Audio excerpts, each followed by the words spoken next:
Le 23 mars 2021, Adalbert Giraud, cartographe expérimenté de 52 ans, disparaît sans laisser de traces dans les montagnes des Vosges. 6 mois plus tard, les gendarmes découvrent son dispositif GPS dans un état troublant. Les coordonnées ont été délibérément modifiées, les données corrompues de manière systématique. Mais qui aurait pu avoir accès à cet équipement ultra sécurisé? Et pourquoi quelqu'un voudrait-il falsifier les données géographiques d'un simple randonneur? Cette découverte allait révéler un secret si dangereux que certaines personnes étaient prêtes à tout pour le protéger. Avant de continuer avec cette histoire perturbante, si vous appréciez les cas mystérieux réels comme celui-ci, abonnez-vous à la chaîne et activez les notifications pour ne manquer aucun nouveau cas. Maintenant, découvrons comment tout a commencé. Les Vosges, cette chaîne de montagnes qui s'étend sur l'est de la France, entre l'Alsace et la Lorraine, représente bien plus qu'un simple massif montagneux.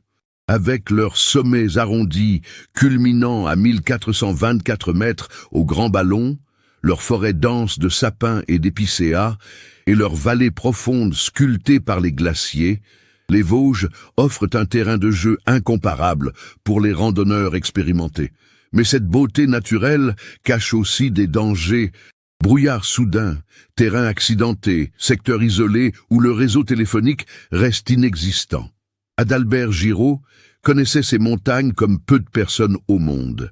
Né à Épinal en 1969, il avait grandi dans l'ombre des Vosges, parcourant dès l'adolescence les sentiers balisés avec son père, géomètre de profession. Cette passion précoce pour la topographie l'avait naturellement mené vers des études de cartographie à l'École nationale des sciences géographiques. À 52 ans, Adalbert était devenu l'un des cartographes les plus respectés du Grand Est, spécialisé dans la mise à jour des cartes IGN et la création de systèmes de navigation pour les services de secours en montagne. Physiquement, Adalbert impressionnait par sa robustesse.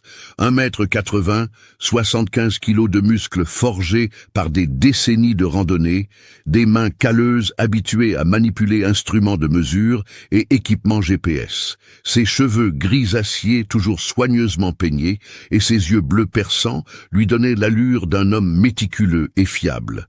Ceux qu'il connaissait le décrivaient comme quelqu'un d'une précision maniaque, incapable de partir en montagne sans avoir vérifié 3 fois son matériel et planifié son itinéraire au centimètre près. Sa femme Camille, professeure de géographie au lycée Louis-Bertrand de Remiremont, partageait sa passion pour les cartes et la nature. Mariés depuis 23 ans, ils formaient un couple solide, unis par leur amour commun des grands espaces et leur respect mutuel pour le travail de l'autre.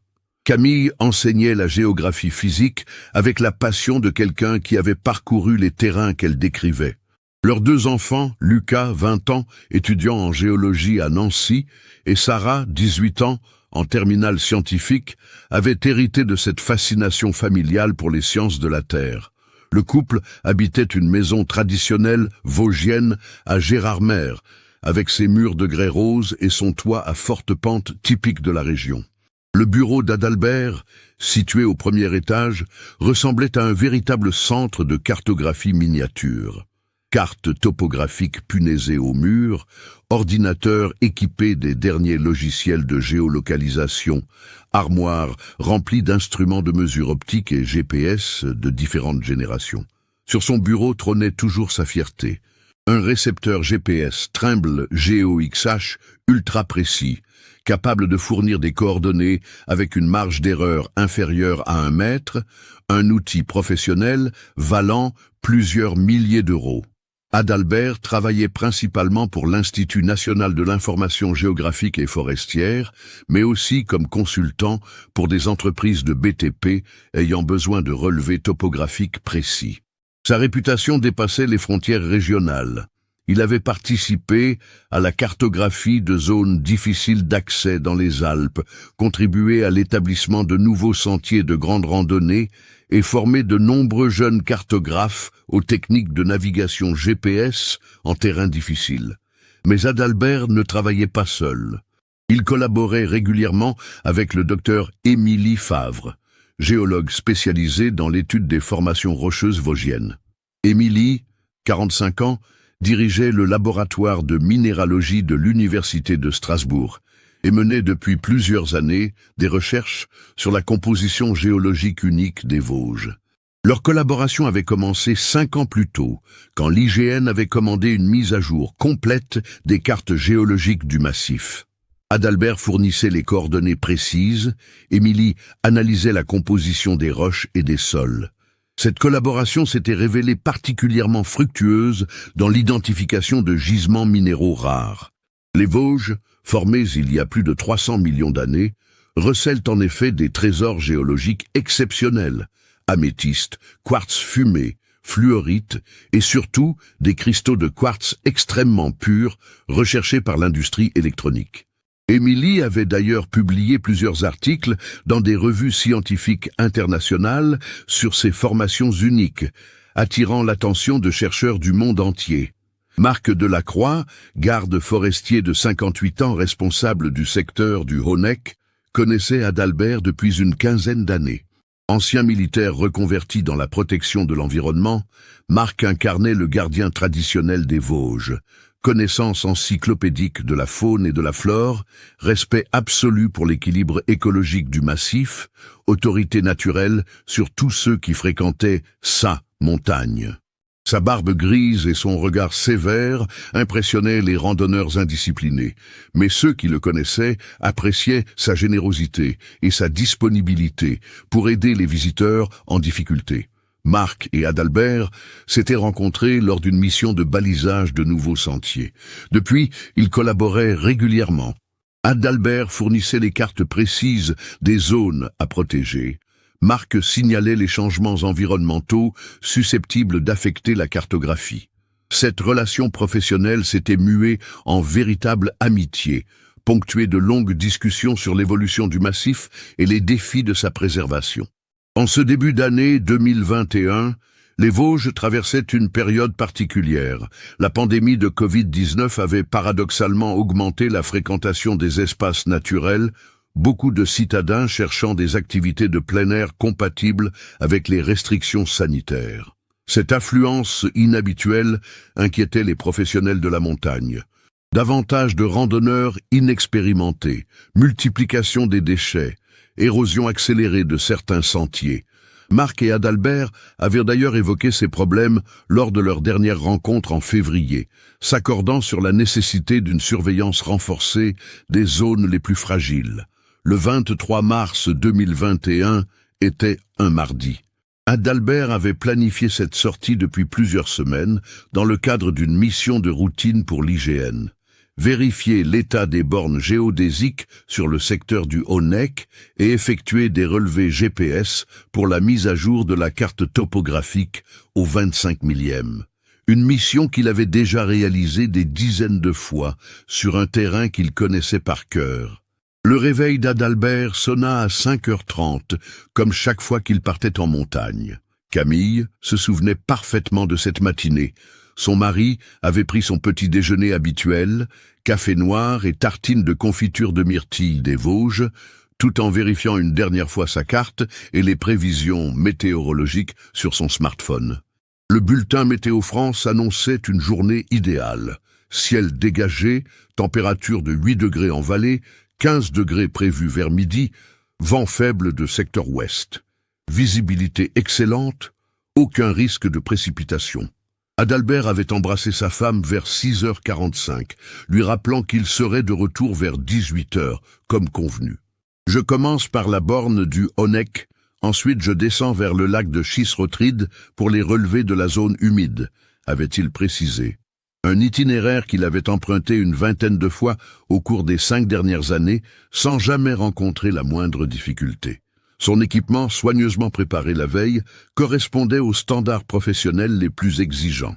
Sac à dos, 2 terres de 60 litres, chaussures de randonnée Lowa parfaitement rodées, vêtements techniques adaptés aux variations de température, trousse de premiers secours, nourriture et eau pour la journée, carte IGN sous pochette plastique, boussole, Silva de précision, altimètre barométrique et bien sûr son GPS Trimble Geo XH dans sa housse de protection renforcée. Camille l'avait vu charger son matériel dans sa Peugeot 3008, un véhicule choisi pour sa fiabilité et sa capacité à circuler sur les routes forestières parfois difficiles d'accès. Adalbert avait pour habitude de garer sa voiture au parking du lac Blanc, point de départ classique pour accéder au secteur du Honeck. De là, 2 heures de marche suffisaient pour rejoindre la borne géodésique, objectif principal de sa mission. Vers 7h15, Adalbert quittait Gérardmer sous un ciel parfaitement dégagé. Il avait appelé Camille depuis sa voiture vers 7h45 pour lui confirmer qu'il arrivait au parking, que tout se présentait bien. Ce fut leur dernière conversation. Marc Delacroix croisa la Peugeot d'Adalbert vers 8h sur la route forestière menant au lac Blanc. Les 2 hommes se saluèrent d'un geste amical par les visières ouvertes. Marc remarqua qu'Adalbert paraissait détendu, concentré, mais serein, comme à son habitude avant une sortie technique. Rien dans son comportement ne suggérait la moindre préoccupation particulière. À 8h30 précise, selon les relevés de la borne de péage automatique, la Peugeot d'Adalbert franchit la barrière d'accès au parking du lac Blanc. Le système enregistra automatiquement son numéro d'immatriculation et l'heure de passage. C'est la dernière trace électronique fiable de sa présence. Vers 9h, plusieurs randonneurs présents sur le parking confirmèrent avoir vu Adalbert préparer son équipement près de sa voiture. Sylvie Arnaud, retraitée de 64 ans, se souvenait précisément de lui. Un homme grand, bien équipé, qui vérifiait soigneusement son matériel. Il m'a fait penser à un professionnel, pas à un randonneur du dimanche. Elle l'avait vu consulter sa carte, ajuster les sangles de son sac, puis prendre le sentier balisé en direction du Honeck vers 9h15. Jean-Luc Zimmermann, guide de haute montagne originaire de Münster, descendait du Honeck vers 10h quand il croisa Adalbert qui montait. Je l'ai salué, il m'a répondu poliment. Il avançait à un rythme régulier, semblait parfaitement à l'aise. Je me suis dit qu'il devait connaître le secteur. Jean-Luc estima qu'Adalbert se trouvait alors à environ 45 minutes de marche du sommet, progression normale pour un randonneur expérimenté. C'est vers 10h45 qu'Adalbert atteignit la borne géodésique du Honeck, point culminant de son itinéraire à 1363 mètres d'altitude. Un couple de randonneurs allemands, Klaus et Ingrid Müller, le photographia involontairement alors qu'il effectuait ses relevés GPS près de la borne. Sur cette photo, retrouvée plusieurs semaines plus tard quand les gendarmes lancèrent un appel à témoins, Adalbert apparaît concentré sur son travail, manipulant son récepteur GPS avec des gestes précis et méthodiques. Les époux Müller se souvenaient de lui. Un homme très professionnel, il avait des instruments que nous n'avions jamais vus. Il travaillait avec beaucoup de concentration, il ne regardait même pas le panorama. Ils estimaient qu'Adalbert était resté près de la borne une quinzaine de minutes, le temps de procéder à ses mesures et de noter ses relevés. Vers 11h15, Adalbert quitta le sommet du Honeck pour descendre vers le lac de Schisrotried, situé environ 2 km plus bas. C'est la dernière fois qu'il fut formellement identifié par des témoins fiables. Le sentier entre le Honeck et le lac de Schisrotried serpente à travers une forêt dense d'épicéas, ponctuée de clairières, offrant des vues spectaculaires sur la vallée de Münster.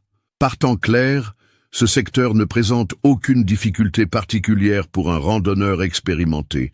Le balisage, entretenu régulièrement par le club Vosgien, reste parfaitement visible. Plusieurs sentiers alternatifs permettent de rejoindre différents points de la vallée, mais Adalbert connaissait parfaitement l'itinéraire le plus direct. Pourtant, ce matin-là, quelque chose d'anormal allait se produire sur ce chemin familier. Vers 13h, François Lecomte, garde forestier adjoint effectuant sa tournée hebdomadaire, ne remarqua rien d'inhabituel dans le secteur du lac de Schisrotried. Les sentiers étaient dégagés, aucune trace d'accident visible, pas de matériel abandonné. Une matinée tranquille, nota-t-il dans son rapport quotidien. À 18h, l'heure prévue pour son retour, Adalbert n'était pas rentré chez lui. Camille, habituée à la ponctualité maniaque de son mari, commença à s'inquiéter vers 18h30. Elle tenta de l'appeler sur son téléphone portable, mais tomba directement sur sa messagerie. Premier signe alarmant. Adalbert n'éteignait jamais son téléphone en montagne. Au contraire, il le gardait toujours allumé pour les urgences. À 19h30, l'inquiétude de Camille se transforma en véritable angoisse. Elle contacta Marc Delacroix, sachant que le garde forestier connaissait parfaitement les habitudes de son mari. Marc, d'abord rassurant, évoqua la possibilité d'un retard technique. Adalbert a peut-être trouvé quelque chose d'intéressant qui l'a retardé ou il a eu un problème mécanique avec son matériel. Mais à 21h, Marc partageait l'inquiétude de Camille. Il contacta immédiatement ses collègues pour vérifier si quelqu'un avait aperçu Adalbert dans l'après-midi. Réponse négative. À 22h, ils décidèrent ensemble d'alerter les gendarmes. Le maréchal des logis-chefs, Laurent Vinet, responsable de la brigade de gendarmerie de Münster, prit l'appel de Camille vers 22h15. Expérimenté dans ce type de situation, les Vosges comptent une quinzaine de disparitions de randonneurs chaque année. Il adopta immédiatement le protocole d'urgence. Question précise sur l'itinéraire prévu, l'équipement emporté, l'expérience du disparu, les conditions météorologiques. Quand Camille précisa que son mari était cartographe professionnel, équipé d'un GPS ultra précis et connaissant parfaitement le secteur, le gendarme comprit que la situation sortait de l'ordinaire. Un professionnel de ce niveau ne se perd pas sur un itinéraire qu'il connaît par cœur, confia-t-il plus tard à ses collègues. À 23h, les premiers gendarmes arrivaient au parking du Lac Blanc. La Peugeot d'Adalbert était toujours là, correctement garée, fermée à clé. Aucun signe de lutte ou d'effraction. L'inspection rapide du véhicule ne révéla rien d'anormal. Papier du véhicule dans la boîte à gants, veste de rechange sur le siège arrière, quelques cartes routières, un parapluie. Rien qui puisse expliquer la disparition de son propriétaire. Le maréchal des logis, chef Vinet, lança immédiatement la procédure de recherche nocturne d'urgence. Vers minuit, une première équipe de 6 gendarmes et 3 guides volontaires du secteur entamait les recherches sur l'itinéraire supposé d'Adalbert, équipés de projecteurs puissants et de talkies-walkies. Ils progressèrent jusqu'au Honeck sans découvrir la moindre trace. Ni matériel abandonné, ni trace de chute, ni appel à l'aide. Cette première nuit de recherche, menée dans des conditions parfaites, ciel dégagé, absence de vent, température clémente, ne donna aucun résultat. Comme si Adalbert Giraud s'était volatilisé quelque part entre le sommet du Honeck et le lac de Schissrothried, sur un chemin qu'il avait emprunté des dizaines de fois sans jamais rencontrer la moindre difficulté. Les 6 mois qui suivirent la disparition d'Adalbert transformèrent profondément la vie de tous ceux qui le connaissaient. L'opération de recherche, coordonnée par le peloton de gendarmerie de haute montagne de Chamonix, mobilisa des moyens considérables. 43 gendarmes, 17 guides bénévoles, 2 hélicoptères de la sécurité civile, 3 équipes cynophiles spécialisées dans la recherche de personnes disparues, et même un drone équipé de caméras thermiques, technologie encore rare en 2021. Pendant 14 jours consécutifs, les équipes ratissèrent méthodiquement chaque sentier, chaque ravine, chaque zone rocheuse du secteur. Les chiens suivirent la piste d'Adalbert jusqu'à environ 500 mètres après le sommet du Honeck, puis la perdirent complètement, comme si l'homme avait soudainement cessé d'exister.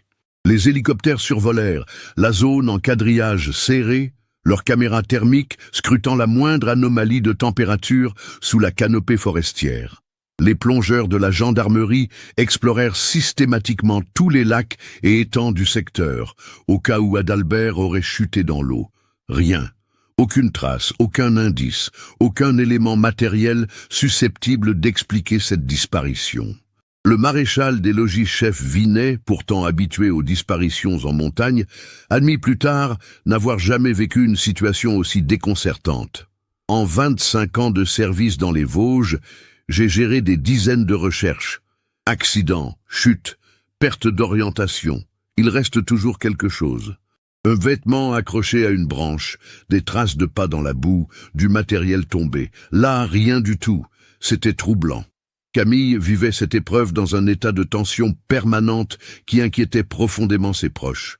Les premiers jours, elle avait maintenu un optimisme forcé, refusant d'envisager le pire, multipliant les appels aux gendarmes pour connaître les derniers développements de l'enquête. Elle se rendait quotidiennement au poste de commandement installé au parking du Lac Blanc, espérant des nouvelles, apportant des thermos de café aux équipes de recherche. Mais au fil des semaines, l'espoir cédait place à une angoisse sourde.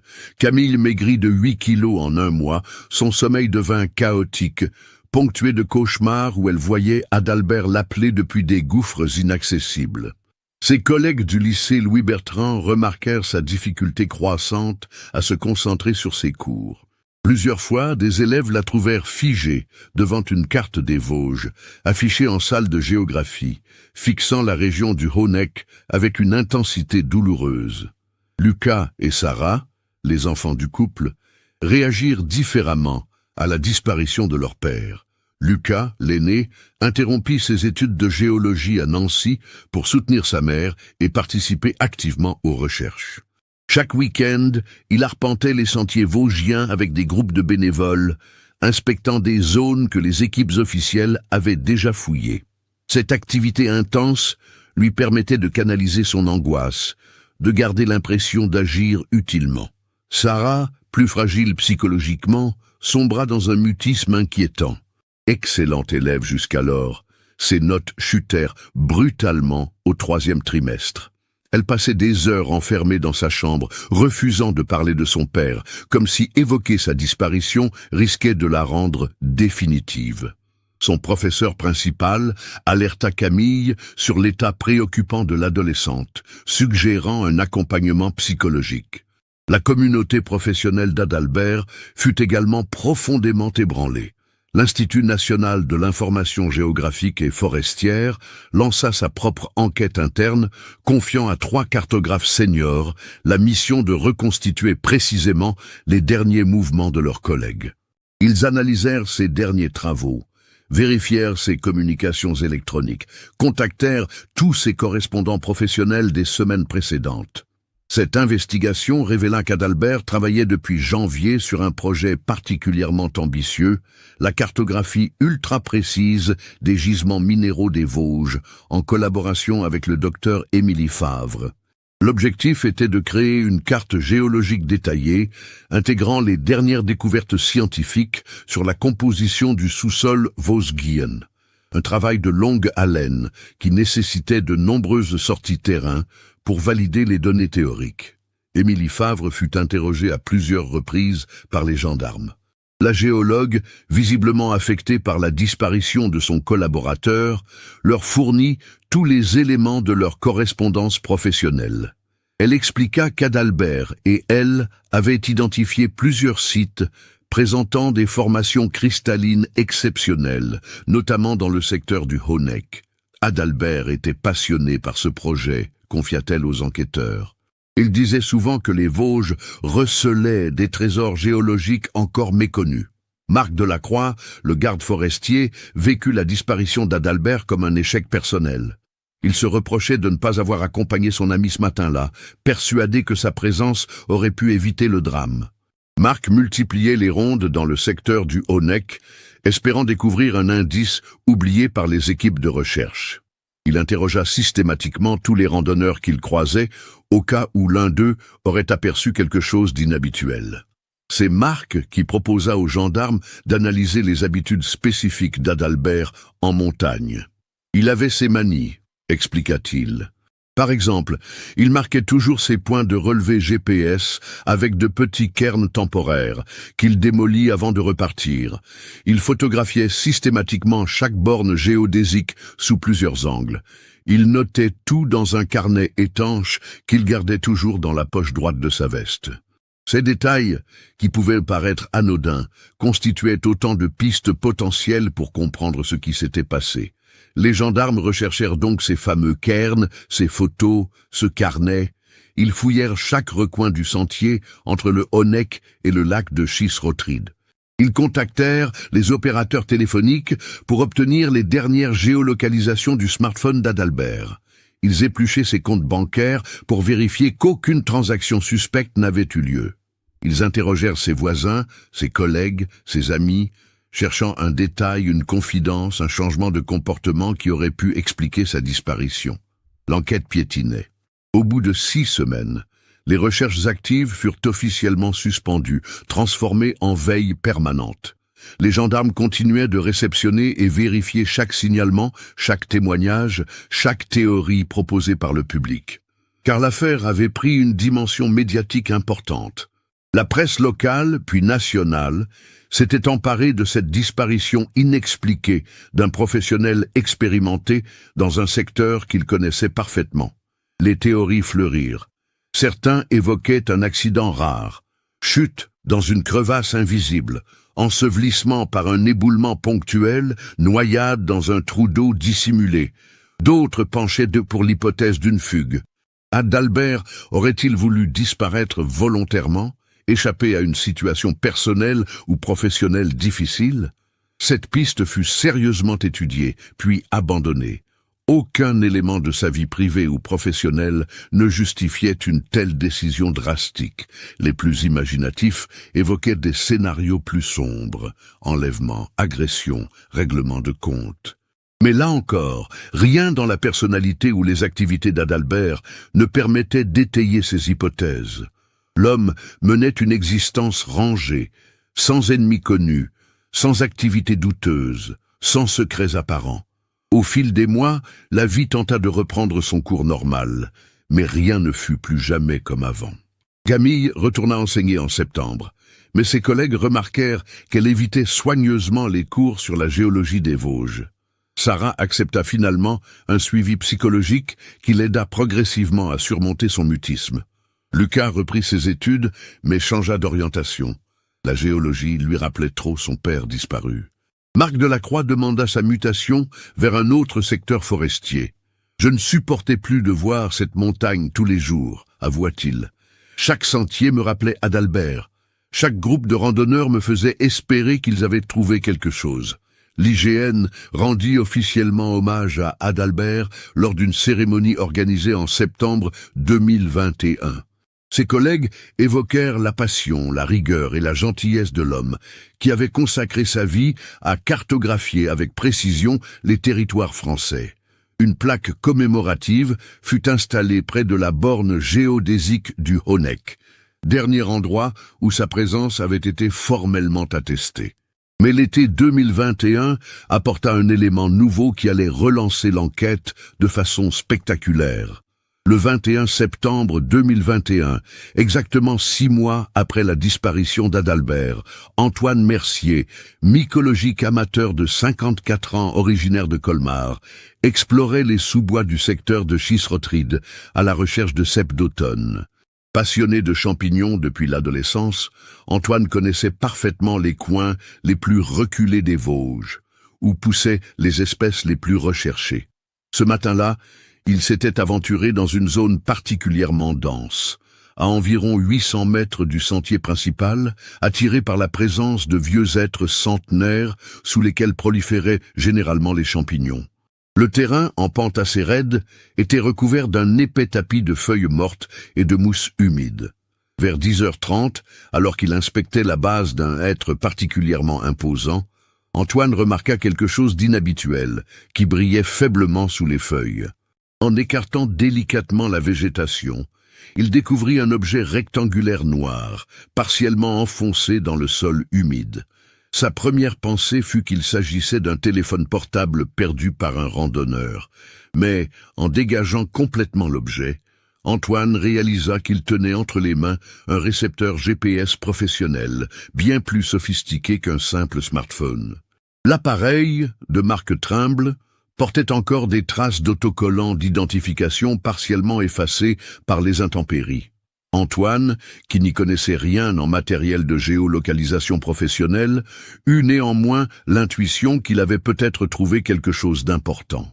Il photographia l'objet avec son téléphone portable, nota précisément l'endroit de sa découverte grâce à l'application GPS de son smartphone, puis redescendit immédiatement vers la vallée pour contacter les gendarmes. Arrivé à Münster vers 11h45, Antoine se présenta spontanément à la brigade de gendarmerie. Le maréchal des logis-chefs Vinet, qui n'avait jamais cessé de penser à l'affaire Adalbert Giraud, comprit immédiatement l'importance potentielle de cette découverte. Il se rendit sur place avec Antoine et 2 gendarmes techniciens, emportant le matériel nécessaire pour sécuriser une scène de découverte d'indices. L'examen préliminaire sur le terrain confirma qu'il s'agissait bien du récepteur GPS d'Adalbert. Le numéro de série correspond à celui enregistré dans le dossier d'enquête. Mais plusieurs éléments troublaient immédiatement les enquêteurs. Premièrement, l'appareil se trouvait dans un secteur que les équipes de recherche avaient fouillé minutieusement 6 mois plus tôt. Comment avait-il pu passer inaperçu ? Deuxièmement, l'état de conservation de l'appareil ne correspondait pas à 6 mois d'exposition aux intempéries vosgiennes. Certes, le boîtier portait des traces d'humidité et de terre, mais la dégradation semblait moins importante que ce qu'on aurait pu attendre après un hiver et un printemps particulièrement pluvieux. Troisièmement, et c'était le plus troublant, l'appareil était partiellement enfoncé dans le sol, comme s'il avait été délibérément enfoui puis partiellement déterré par les animaux ou l'érosion naturelle. Le GPS fut immédiatement confié au service de police technique et scientifique de Strasbourg pour analyse approfondie. Les techniciens commencèrent par examiner l'état physique de l'appareil. Traces de choc, d'usure, éventuelles empreintes digitales ou traces ADN. Puis, ils s'attaquaient à l'élément le plus crucial, l'extraction et l'analyse des données stockées dans la mémoire de l'appareil. C'est là que l'enquête prit une tournure absolument inattendue. L'analyse technique du GPS d'Adalbert révéla des anomalies si troublantes que le dossier fut immédiatement transmis à la section de recherche de la gendarmerie de Nancy, spécialisée dans les affaires complexes. Le capitaine Sylvie Dubois, enquêtrice expérimentée de 43 ans, prit personnellement en charge cette investigation qui sortait décidément de l'ordinaire. La première anomalie concernait les données de géolocalisation stockées dans l'appareil. Contrairement à ce qu'attendaient les techniciens, la mémoire du GPS ne contenait pas les relevés effectués par Adalbert le jour de sa disparition. Plus troublant encore, les dernières coordonnées enregistrées dataient du 18 mars, soit 5 jours avant sa sortie fatale. Comme si l'appareil avait été volontairement vidé de ses données les plus récentes. La seconde anomalie était encore plus déconcertante. L'examination approfondie révéla que certaines coordonnées stockées dans la mémoire avaient été modifiées après coup. Les métadonnées, ces informations invisibles qui accompagnent chaque fichier numérique, indiquaient que plusieurs positions GPS avaient été altérées le 24 mars, soit le lendemain de la disparition d'Adalbert. Mais le plus troublant restait à venir. En creusant l'analyse, les techniciens découvrirent que ces modifications n'étaient pas aléatoires. Les coordonnées falsifiées concernaient tout le même secteur géographique, une zone d'environ 2 km² située au sud-est du Honeck, dans un secteur particulièrement reculé des Vosges. Le capitaine Dubois décida d'interroger à nouveau toutes les personnes ayant côtoyé Adalbert dans les semaines précédant sa disparition. Cette fois, les questions ne portaient plus sur ses derniers mouvements, mais sur ses projets professionnels, ses découvertes récentes, ses préoccupations éventuelles. Émilie Favre, la géologue collaboratrice d'Adalbert, fut convoquée pour un entretien approfondi. Sous les questions précises du capitaine Dubois, elle finit par révéler un détail qu'elle avait jugé secondaire lors de ses premiers témoignages. Adalbert lui avait confié, début mars, avoir découvert quelque chose d'extraordinaire dans le secteur du Honeck. Il était très excité, se souvenait Émilie. Il parlait d'une formation cristalline, d'une pureté exceptionnelle, potentiellement très recherchée par l'industrie électronique. Adalbert avait même évoqué la possibilité de publier un article scientifique sur cette découverte, en collaboration avec Émilie. Mais il avait insisté pour garder secrètes les coordonnées exactes du gisement, le temps de finaliser ses relevés et de s'assurer de l'ampleur de la découverte. Il disait qu'il fallait être prudent, que ce type de gisement pouvait attirer des convoitises malveillantes. Cette révélation donna une orientation complètement nouvelle à l'enquête. Le capitaine Dubois ordonna des recherches approfondies sur les activités économiques liées à l'extraction minière dans les Vosges. Ce qu'elle découvrit la troubla profondément. Officiellement, l'exploitation minière dans les Vosges se limitait à quelques carrières de grès autorisées et strictement contrôlées. Mais l'investigation révéla l'existence d'un marché noir prospère pour certains minéraux rares. Les cristaux de quartz ultra purs des Vosges, en particulier, étaient très recherchés par des industriels peu scrupuleux pour la fabrication de composants électroniques de haute précision. Plus troublant encore, plusieurs témoignages anonymes recueillis par les gendarmes évoquaient des activités d'extraction clandestine dans certains secteurs reculés du massif. Des randonneurs avaient signalé la présence d'équipements suspects, de véhicules tout-terrain dans des zones normalement inaccessibles, de bruits de machinerie dans des secteurs supposés vierges. Marc Delacroix, interrogé à nouveau, admit avoir remarqué certaines anomalies dans les mois précédant la disparition d'Adalbert. Des traces de pneus dans des endroits où aucun véhicule n'aurait dû circuler, des arbres abattus sans autorisation, des trous creusés puis rebouchés à la hâte. Il avait signalé ces incidents à sa hiérarchie, mais les constats n'avaient donné lieu à aucune suite administrative. L'enquête révéla également qu'Adalbert avait eu plusieurs conversations téléphoniques inhabituelles dans les semaines précédant sa disparition. L'analyse de ces communications montrait des appels vers des numéros non identifiés, certains d'entre eux enregistrés à l'étranger. Les gendarmes tentèrent de remonter ces pistes, mais se heurtèrent à des sociétés écrans et des numéros désactivés. Le capitaine Dubois commençait à entrevoir un scénario inquiétant. Adalbert aurait-il découvert une exploitation minière illégale? Aurait-il tenté d'alerter les autorités? Et si oui, quelqu'un avait-il voulu l'empêcher de parler? Pour vérifier cette hypothèse, elle organisa une expédition vers le secteur géographique correspondant aux coordonnées falsifiées dans le GPS d'Adalbert. Accompagnée de Marc Delacroix et d'un géologue expert, elle se rendit sur place le 15 octobre 2021.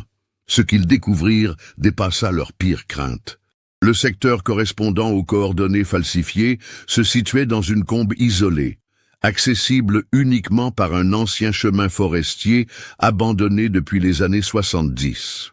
Pour atteindre cette zone, l'équipe du capitaine Dubois dut marcher près de 3 heures à travers une forêt dense en suivant les traces GPS laissées par les modifications suspectes du récepteur d'Adalbert. Ce qu'ils découvrirent en arrivant sur place bouleversa complètement leur compréhension de l'affaire. Au fond de la combe, dissimulée sous une bâche de camouflage militaire et des branchages soigneusement disposés, se trouvait une véritable exploitation minière clandestine. Plusieurs excavations d'une profondeur impressionnante entaillaient le flanc rocheux, révélant des veines de quartz d'une pureté cristalline exceptionnelle. L'installation était sophistiquée, générateurs électriques silencieux, équipements d'extraction miniaturisés mais performants, système de pompage pour évacuer l'eau d'infiltration, et même un petit laboratoire de terrain pour analyser la qualité des cristaux extraits.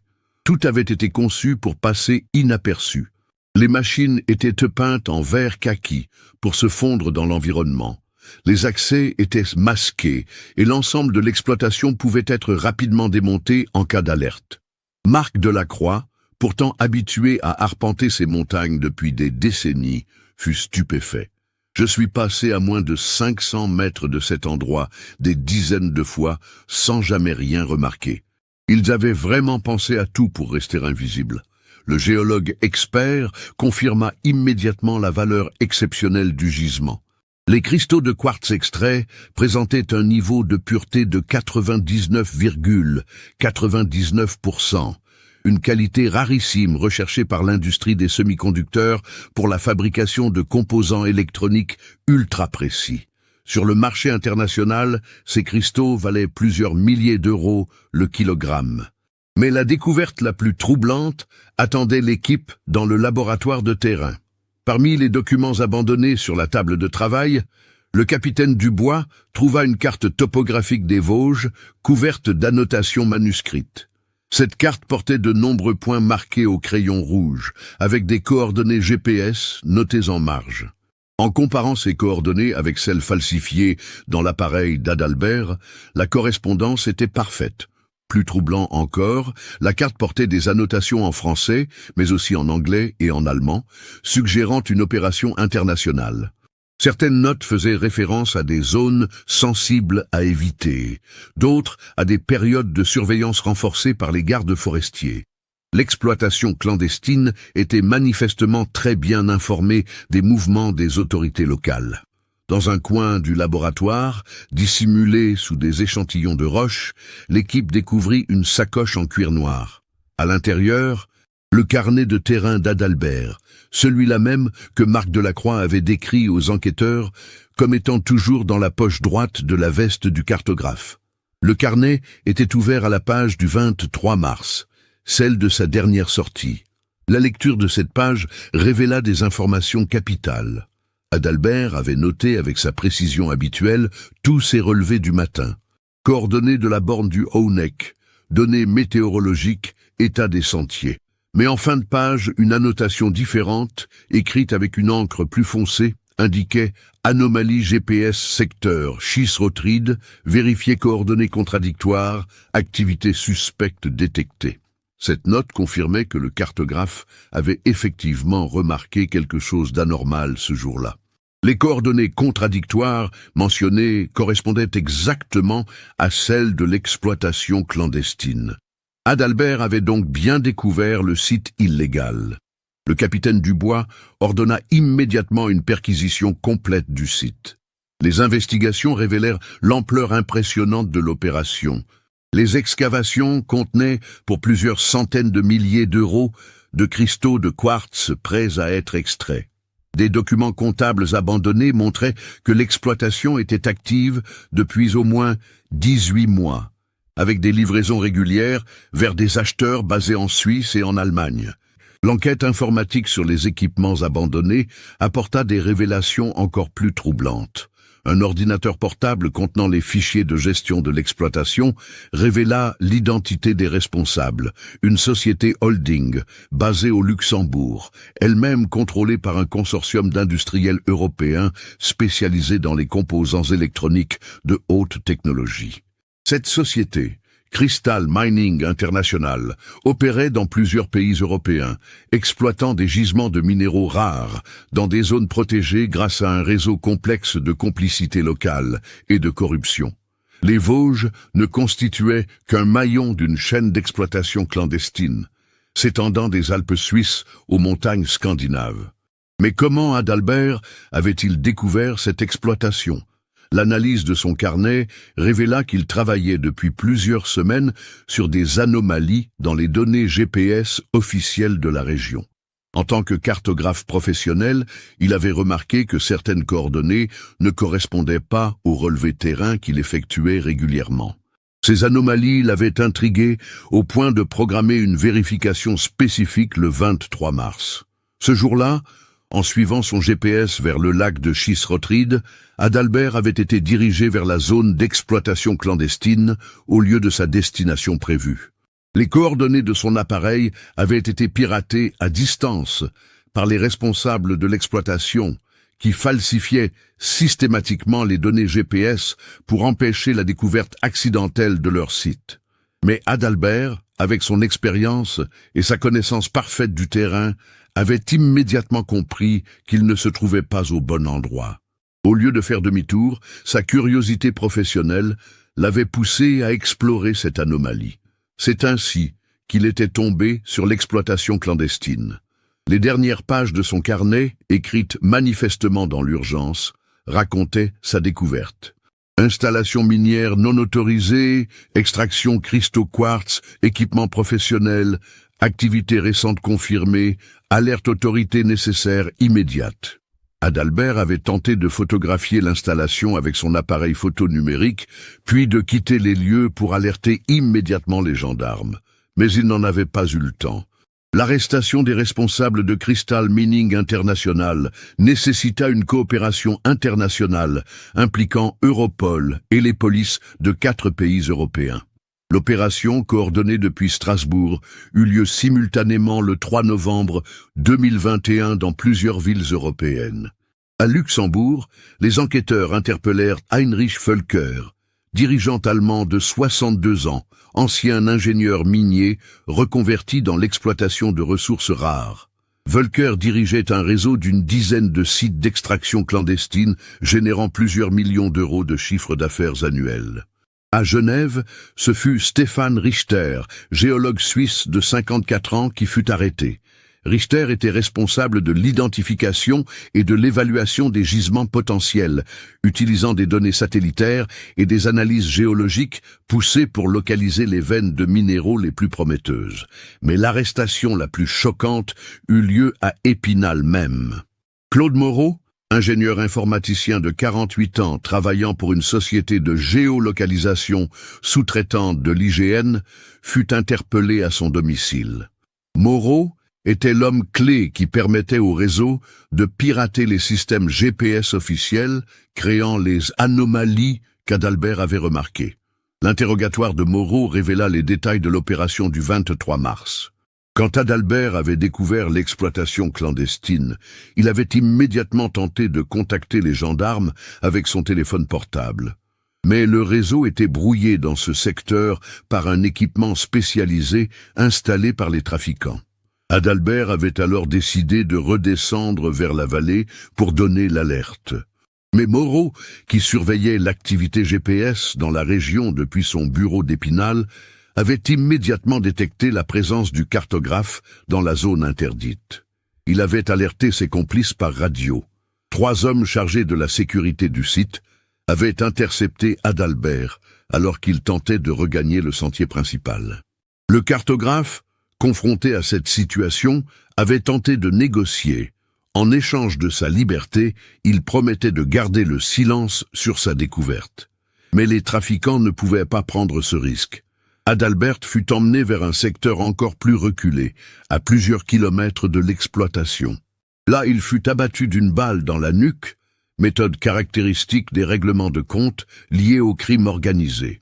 Son corps fut enterré dans une fosse profonde, à un endroit si isolé qu'il ne serait jamais découvert accidentellement.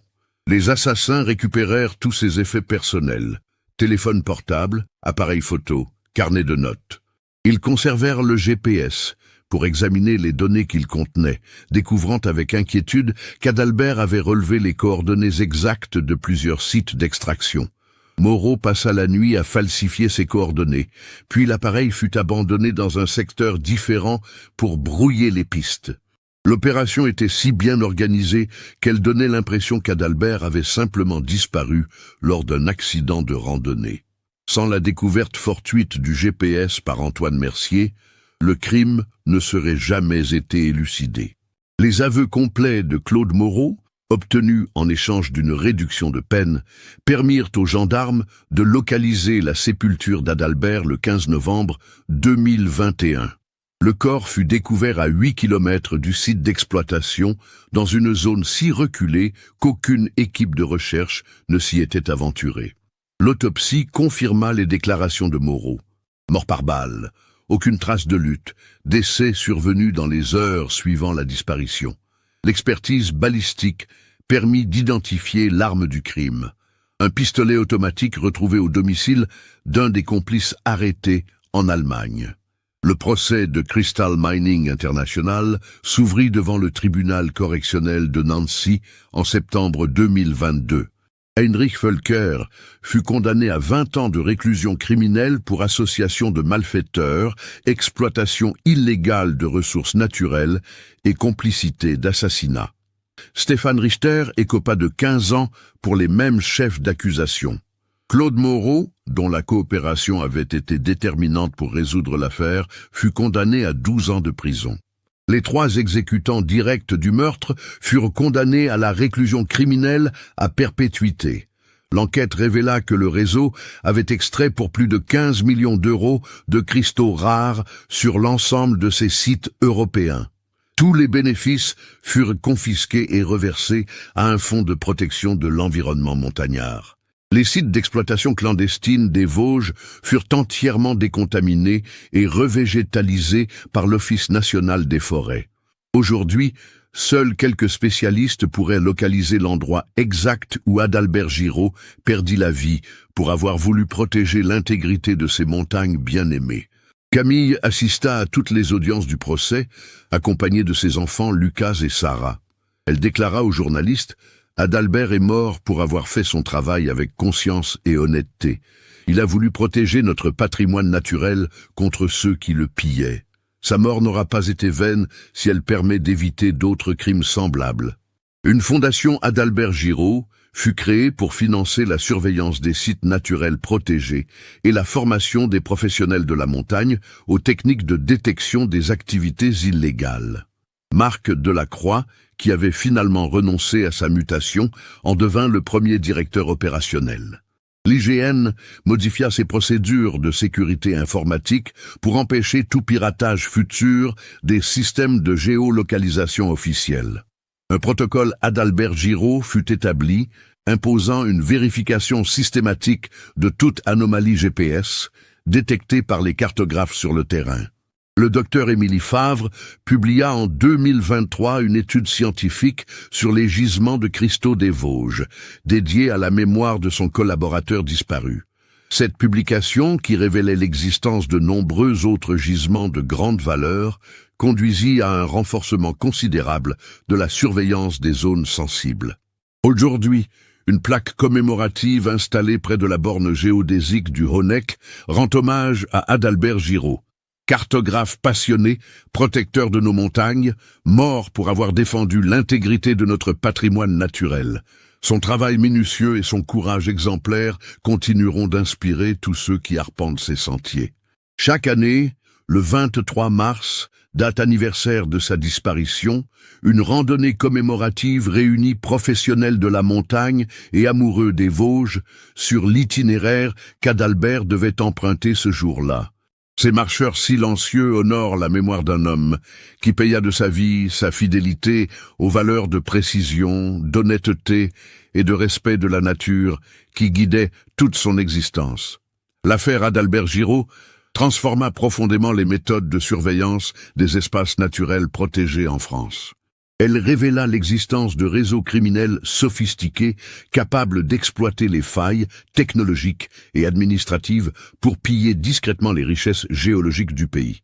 Mais elle démontra aussi que la vigilance d'un professionnel consciencieux, même face à des adversaires puissants et déterminés, peut finalement triompher de la criminalité organisée. Adalbert Giraud ne put jamais terminer la cartographie ultra précise des gisements minéraux des Vosges qu'il avait commencé avec tant d'enthousiasme.